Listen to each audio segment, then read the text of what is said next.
More COVID-19 patients are beating the virus. 36 were discharged from St. Louis area hospitals yesterday. Now, you've heard a lot about the impact of the long hours and anxiety this crisis is having on healthcare workers. But now we're hearing more about the resilience of patients and the celebration after they recover. Russell Kinsall spoke with a Missouri Baptist Medical Center doctor about the good he's seeing on the front lines of this pandemic. Well, Steve, right now, doctors and nurses at Missouri Baptist Medical Center are caring for COVID-19 patients. And when you talk to them about doing that work, their level of dedication is really inspirational. Yes, we know health departments are putting out the numbers every day on the pandemic, but that only tells part of the story. We're learning that there's a lot of success happening at area hospitals. Treating patients in a pandemic is a once-in-a-generation experience for healthcare workers. But they'll tell you they've trained all their lives to do what they're doing.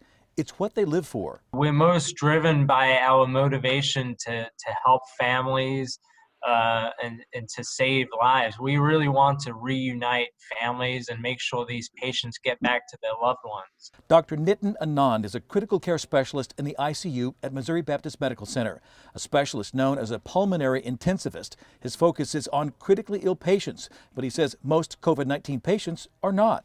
The vast majority of patients that we're seeing in our emergency room with COVID-19 are actually going home that same day.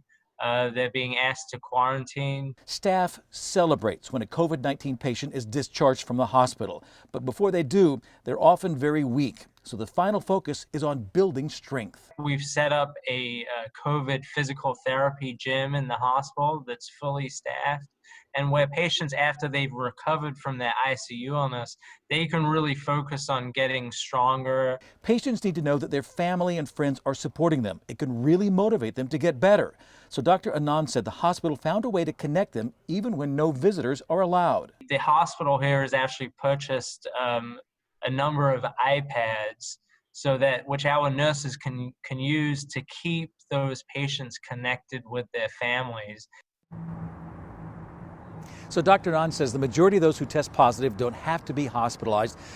A lot of them that do are only in for 2 or 3 days, but those that stay longer, well, they are being taken care of by some very motivated nurses and doctors who want to get them well and get them home to their families as soon as possible. Live downtown, Russell Kinsall, News 4.